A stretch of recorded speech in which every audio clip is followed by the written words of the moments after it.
Guys, welcome to this video. In this video we are going to look at a case law on bias. Bias is a predetermined tendency to favor one person over the other, or one aspect over the other.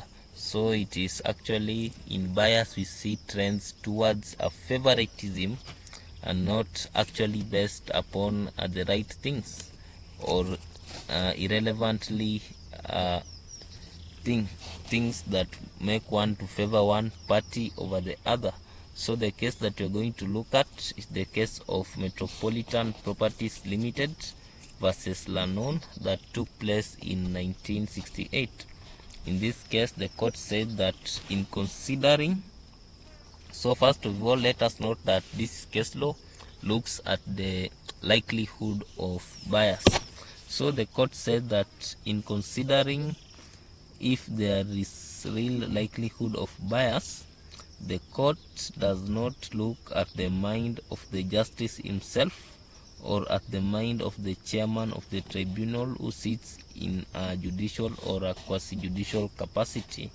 The court looks at the impression which will be given to other people, even if he was impartial as he could be. Nevertheless, if right-minded people would think that in the circumstances there was a real likelihood of bias on the part of he should not sit, and if he does, the decision cannot stand. So here we see that if people of right mind or sane mind think that this guy is likely to be biased, then he should not sit to make that decision.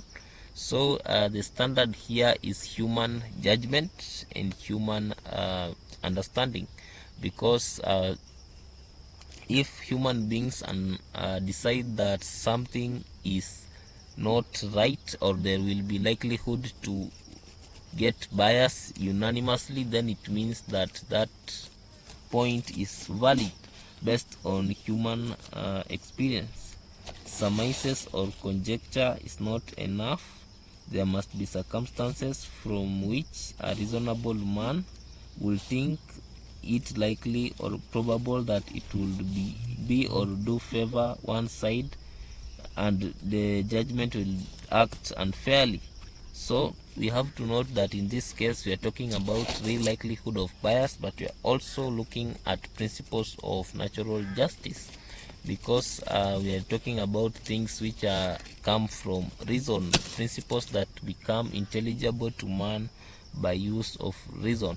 So in the likelihood of bias, if sufficient human beings determine by use of their reasoning faculties that there will be a real likelihood of bias, then that stands. That is according to this case of Metropolitan Properties Limited and Lannon. Thank you for watching this video. Like, share.